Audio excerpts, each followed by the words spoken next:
Hello, Beat Check listeners. I'm Gosia Wozniacka, and I'm the environmental justice reporter at The Oregonian. Today, I'm with Shane Dixon Kavanaugh, Portland City Hall reporter for The Oregonian, Oregon Live. And we're going to talk about PCEF, the Portland Clean Energy Community Benefits Fund. That fund is expected to bring in yet another surplus of tax revenues in the coming years, well beyond what had been projected by the city. So we'll talk about what this sudden influx of money means for Portland and how city leaders would like to spend it. Let's get started. Welcome to the show, Shane.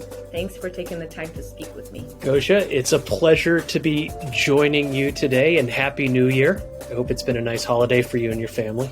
Thank you, and likewise for all of our readers.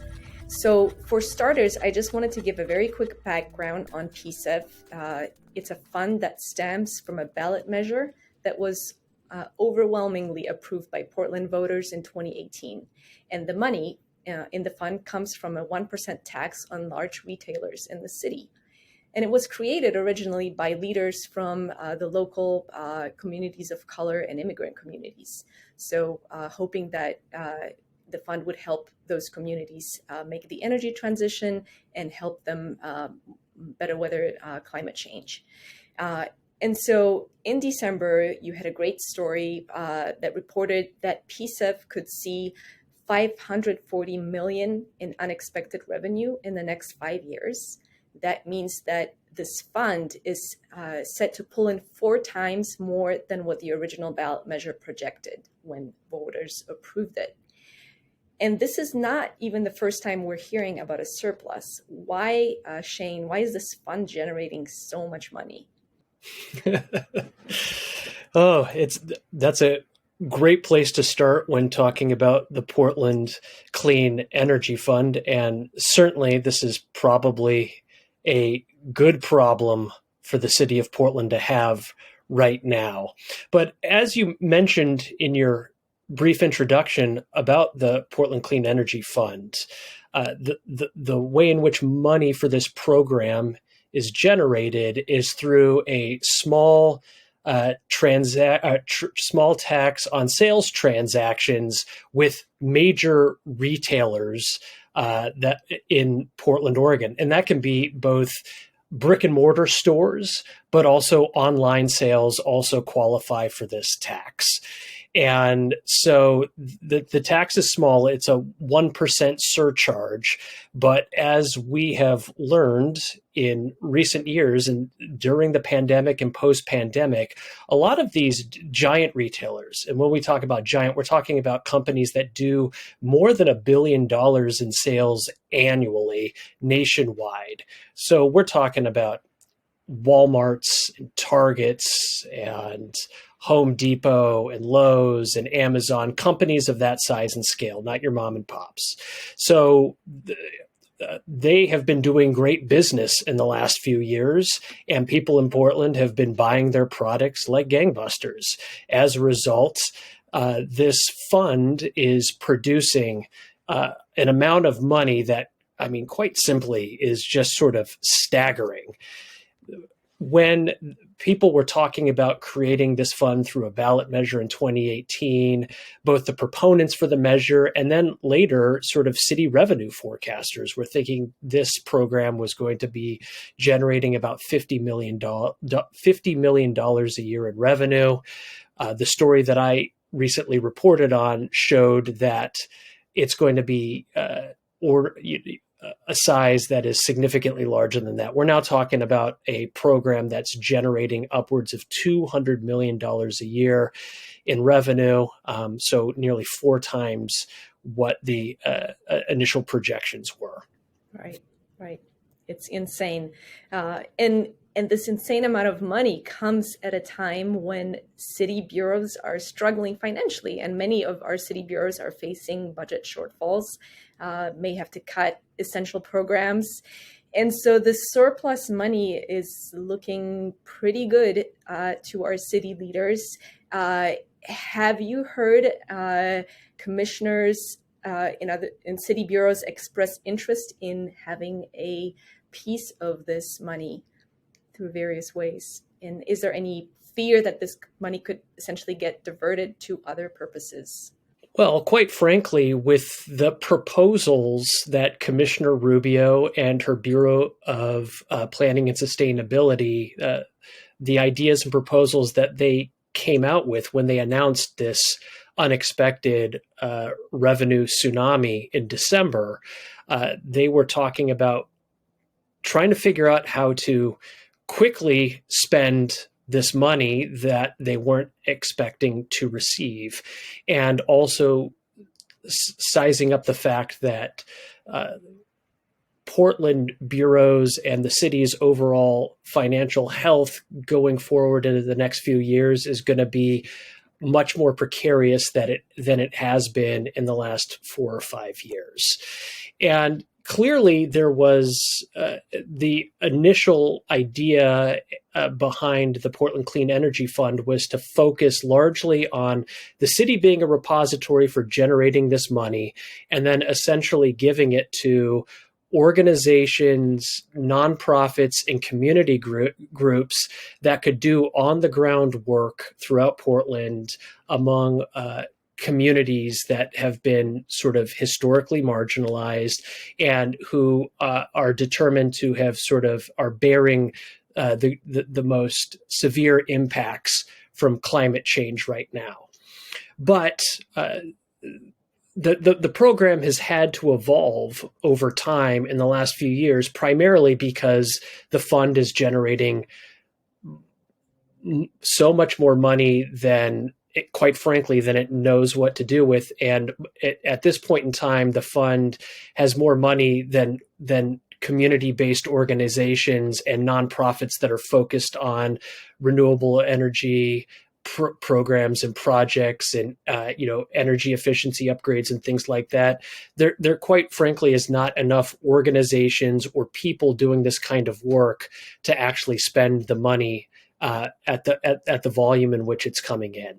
So there's been a slow evolution over the program as it's continued to generate more money than anticipated. So back in September of 2022 was the first time that Commissioner Rubio and the Bureau of Planning and Sustainability. Now, Commissioner Rubio oversees the Portland Clean Energy Fund program, which is housed in the Planning and Sustainability Bureau. They had made changes to the program over a year ago, basically to make it more accommodating for the immediate demands and needs that both the city and these organizations have. So back, even a year ago, the program sort of evolved or expanded so that money could go not just to community-based organizations, but also in some instances for-profit companies that work in sort of energy efficiency and environmental resiliency. And also there were going to be some programs and projects that could qualify for funding coming from various government entities, whether it was the city of Portland itself or Portland Public Schools. But so what we're seeing here with the Commissioner Rubio now looking to put even more money towards city projects through this fund is kind of an extension of that initial evolution. And arguably, it is still attempting to fulfill the intent and the promise that the program had originally, which, as you mentioned in your introduction, the fund is aiming to reduce greenhouse gas emissions within the city of Portland, to promote energy efficiency and climate resiliency within particular communities in the city. And at least on paper, the sort of proposals of how this extra money would be appropriated or spent arguably would fall in line with sort of the letter of the law, so to speak. Got it. Yeah, so expanding slowly who can get this funding because our local nonprofit community organizations just don't have the capacity essentially to absorb these huge amounts of cash. So how is Commissioner Rubio trying to diffuse this tension of, this large pot of money sitting around while city bureaus are struggling. And what is she proposing to do with this money? Yeah, I mean, that's been one of the real interesting tensions we've seen with sort of the financial resources for the city of Portland right now, and the way in which it generates revenue for city services or for programs that are managed through the city, and that certain revenues can only be applied to certain government functions. And here we have this program that's supposed to be focused on reducing greenhouse gases, promoting, environmental sustainability, climate change resiliency within particular communities in Portland. And it just has literally, at this point in time, more money than it really knows what to do with. Meanwhile, there are no shortage of city agencies and bureaus that are currently and historically have been hurting for cash, whether it's the Portland Bureau of Transportation, which is facing a severe financial cliff this next budget year. Something like the Parks Bureau, for instance, has over $600 million in capital project backlogs. The Portland Fire Bureau does not have enough firefighters, and its infrastructure is failing as well. So there has been no shortage of kind of grumbling among other city commissioners who oversee and manage these other bureaus, seeing that this one program is generating and creating all of this money when their bureaus are struggling financially, and have sort of talked about for months the possibility of, is there a way to divert or direct some of this money from the Portland Clean Energy Fund to help sort of prop up or sustain other government programs and services? And essentially, with this surge of unanticipated revenue, Commissioner Carmen Rubio is taking a look around the city of Portland and looking for where there could be sort of budget gaps, financial strain, and revenue shortfalls across a lot of these bureaus, and looking for ways to place money into those bureaus that could be used for the very types of projects that are required under the Portland Clean Energy Fund. And perhaps somewhat unsurprisingly, her initial proposal here is talking about $282 million worth of these types of projects across, I think, 6 or 7 different bureaus or agencies, whether it's the Parks Bureau, the Transportation Bureau, Environmental Services, the Water Bureau. You take your pick. I mean, there are plenty of infrastructure projects that could be done in a more environmentally friendly, energy efficient way. There are also just a lot of things that we can do within our built environment that that local government has sort of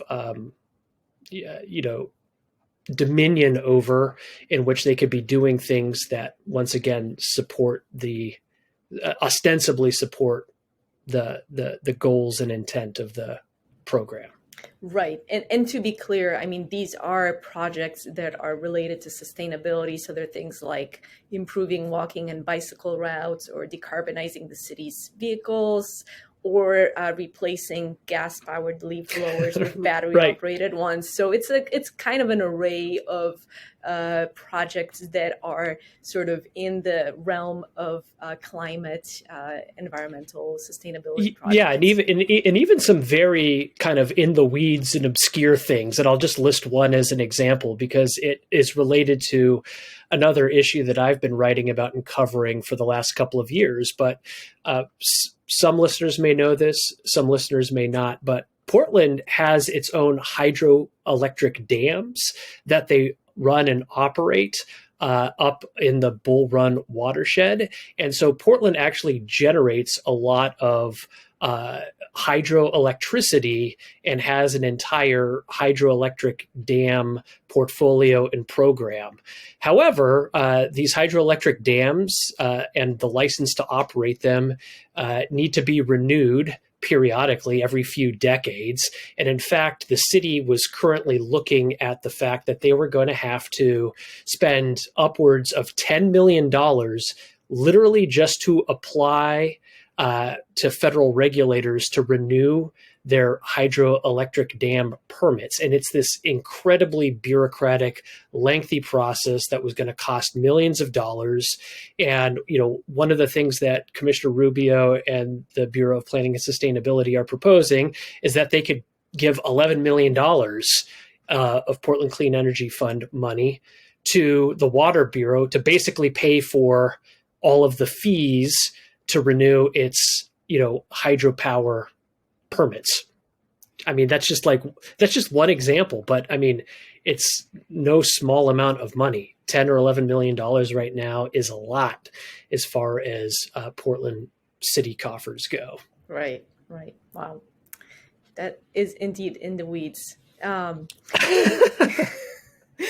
You mentioned, so this was the Bureau, money going to the bureaus would be about half of that surplus money. And then there's the other half. Where's that going to go? Right. I mean, there's another tranche of this $540 million that Carmen Rubio and her bureau is looking to put toward a handful of different things. But the sort of two main buckets are $140 million, I think it is, at least over $100 million toward energy efficiency upgrades with future affordable housing projects. So basically pouring this money into affordable housing development, but making sure that these future affordable housing projects are essentially created in a way in which they are going to be producing the least amount of greenhouse gas possible. And remind me, Gosha, in terms of greenhouse gas emissions, I mean, transport and transportation is sort of one of the biggest categories, at least in Portland. Correct. But I think like buildings, whether residential or commercial buildings, constitute something like 30% of greenhouse gas emissions in Portland. Do I have that right, or what's the number? Yes, that category is pretty up there. After transportation, it's a pretty large category, and so the state and the city are both working to eliminate emissions from buildings, and that can take various forms. It could be anything from switching out the gas stove to an electric stove, but it's also making the heating HVAC systems more efficient. So these homes would have heat pumps as opposed to a gas heating system, for example, that would significantly reduce emissions from these homes. So yeah, like you're correct that I think she's aiming to make these affordable housing complexes as both reduce emissions, but also make them as energy efficient as possible, which will sort of reach that goal as well. Yeah, and I think there's other sort of green benefits that some of these affordable housing projects to be developed in the future could add on that would also fall within sort of the parameters of the Clean Energy Fund. Like, let's think about large sort of green space or community gardens, or things of that nature that say a housing development initially wouldn't have included something like that because it just didn't pencil out.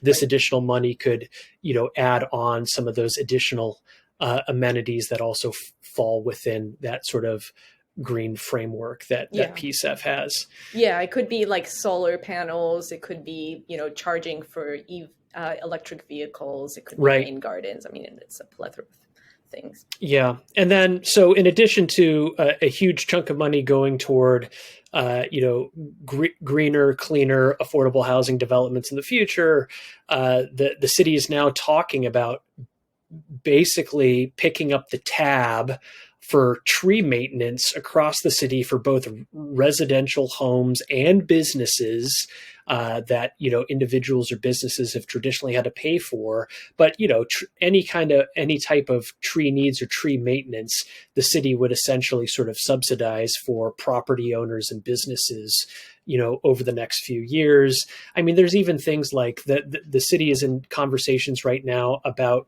either sort of doing a massive renovation of the Keller Auditorium or basically building a new equivalent of a Keller Auditorium somewhere else in town. Carmen Rubio is talking about putting up upwards of $30 million to make the future Keller Auditorium as sort of energy efficient and climate resilient as possible. And I mean, she's even talking about figuring out ways to put money toward addressing some of the infrastructure needs of the Portland Fire Bureau, and at least something like $10 or $11 million. But once again, they're really casting a pretty wide net here in terms of how to spend this money, because once again, there's so much money that they don't know what to do with it, quite frankly. Right. And there's such a great need in the bureaus Yes. to have that money.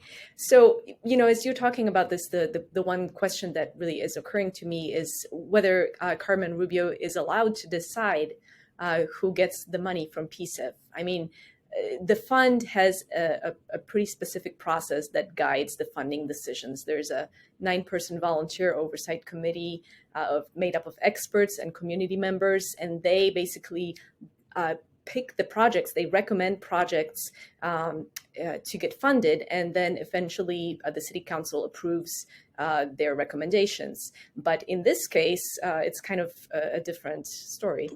Well, so there is still this 9-person sort of oversight group for the Portland Clean Energy Fund. Right. That was part of the creation of the program that voters approved in 2018. But the role of the oversight group has changed a little bit, starting back in 2022 when the first changes to the program were implemented by Commissioner Rubio. So originally, this 9-person committee was essentially a grants committee, and they were going to be tasked with essentially reviewing and approving potential projects through this fund. Now, just because of the amount of projects that are going on, the size and scale, and once again, because there's more money than anybody initially anticipated, that 9-person committee is more, proposals will be presented to them, but they're not necessarily going to be reviewing all of them themselves, but they still have to sign off on them. So this whole spending package that is being talked about right now is merely a proposal. I imagine it's going to undergo some tweaks and changes. How great or small those changes will be remain to be seen. But essentially, this 9-person committee has to approve the proposal before it even goes to the city council. And then ultimately the city council, which includes the mayor and 4 city commissioners, at least through 2024, they have to vote to sign off on this. So there is a whole process, including this committee of experts and community members that are really kind of vetting each of these proposals and projects.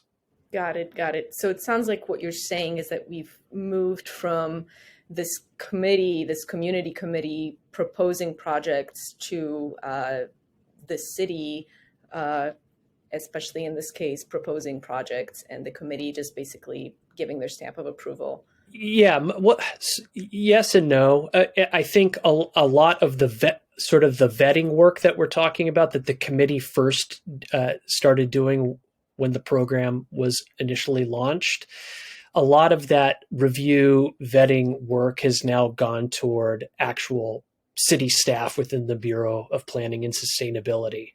So they're doing, a lot of that review work, and there's a whole kind of rubric and scoring system that is used to determine, whether or not certain projects should be approved or considered for funding through this program. But most of that is now falling to city staff as opposed to this 9-person committee. But they still have an oversight role to play, and also they have to greenlight any proposal that is made by the commissioner in charge or her bureau before it goes to the city council. Got it. Got it. So it sounds like it's entirely okay for the commissioner to pick the projects. Yeah, I mean, I don't think Carmen Rubio or her city hall staff were just sort of holed up in a room by themselves, kind of coming up with ways to spend, $280 million. My understanding is that with these particular projects with the city, they were aware that they were going to be getting unanticipated revenue through this fund. They didn't have any idea how much money it was going to be until relatively recently. So they had initiated these conversations with city bureau staff and all of these different agencies and departments, basically saying, we think we're going to have some money that could potentially go toward, climate and environmentally friendly projects within your bureau. So you need to start identifying what we could potentially spend this money on, but it has to, fulfill requirements X, Y, and Z. So, but yeah, I think the what you're sort of teasing out here, Goja, is that the initial program was really supposed to be centered and focused with, Portland community members themselves and representatives or individuals, who are experts in these fields or that come from some of these historically marginalized groups or groups that have been most severely impacted by the effects of climate change, and that they would be sort of leading the work. And now, with all of this additional money at play and at hand, they're they're effectively turning a lot of that work and vetting and determining what proposals should be greenlit over to the government bureaucracy. And as you mentioned, I mean, the net is pretty wide in terms of the type of programs that could potentially get funding under Rubio's proposal. And they're saying, Commissioner Rubio is saying that these are true to the fund's intent, despite the fact that they're cast pretty wide. And I'm wondering what the readers' response has been to your story. What are readers saying about this sort of new direction that PSEF is going in? Well, perhaps unsurprisingly, I mean, from the get-go, there's been a lot of interest and attention on the Portland Clean Energy Fund, in part because when it was first created, it was essentially one way I've described it in my past reporting is that it is Portland's version of the Green New Deal, which is probably something that a lot of our listeners are at least familiar with. But this was a sort of novel and one-of-a-kind program that was being launched. And then we also knew that there was going to be a lot of money coming into the initiative. Even $50 million a year is quite a chunk of change, let alone $200 million. So people have been really interested in how this money is going to be spent, whether or not it was going to meaningfully address, some of the immediate and urgent climate change concerns within the city of Portland. Could it actually take a real meaningful bite out of greenhouse gas emissions, for instance? Or, is this money actually going to go toward being able to, be used effectively to create the most positive impact for some of these communities that have reeled from the effects of climate change in recent years and decades. So people from the get-go have often been sort of critical of how the program has spent its money or what it's putting the money toward. And so I think seeing that this program has even more money now, that our readers have continued to sort of chime in with their various ideas. I mean, I know that Eric Fruits, for instance, who's a long time, has run used to run and I think might still run sort of a libertarian-leaning think tank in Portland, is saying basically, look, this program is now generating more money than it ever anticipated. So why don't we just cut?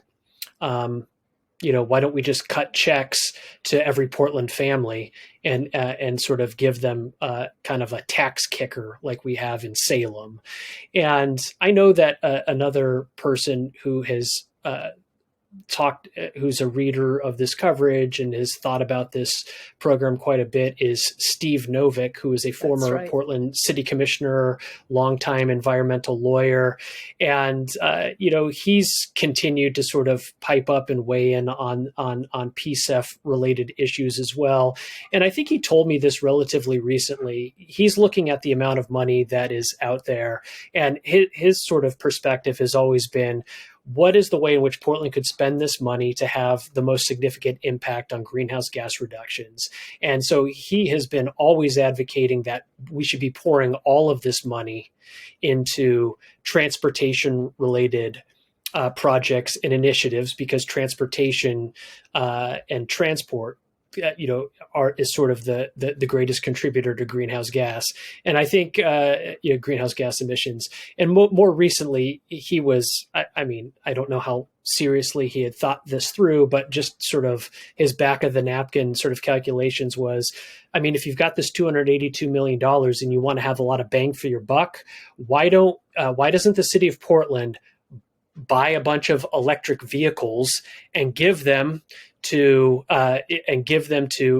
individuals who fall within these marginalized groups?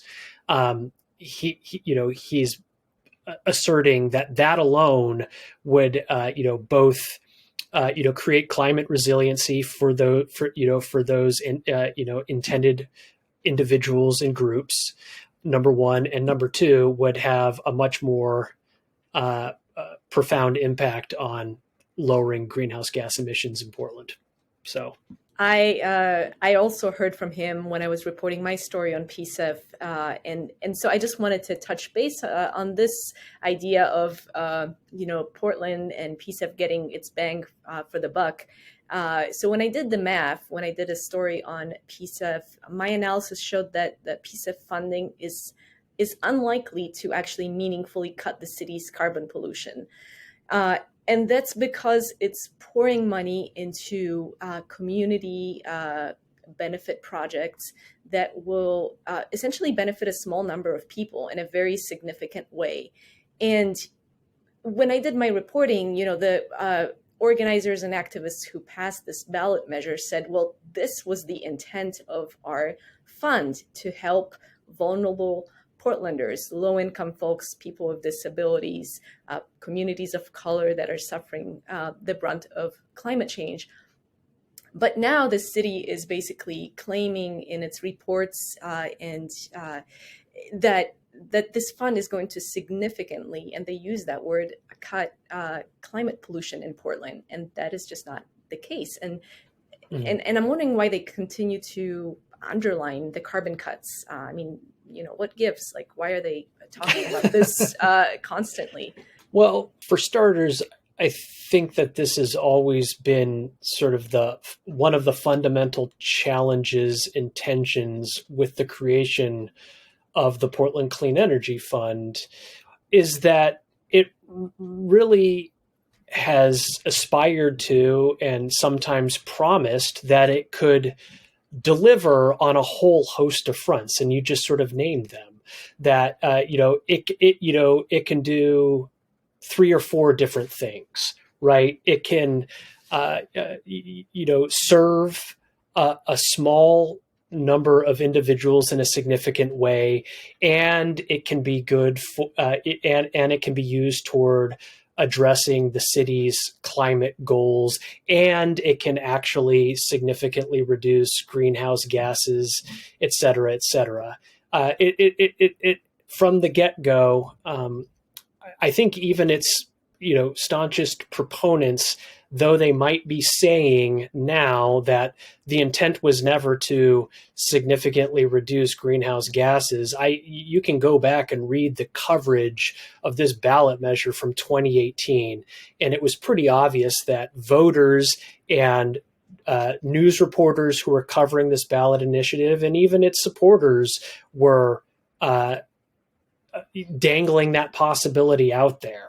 But like the bottom line is, even with $500 million in additional revenue, or a program that's going to generate $1 billion in revenue over the course of the next several years, it's just even with that amount of money, it can't do all the things it's been advertised as. I mean, it's just that simple.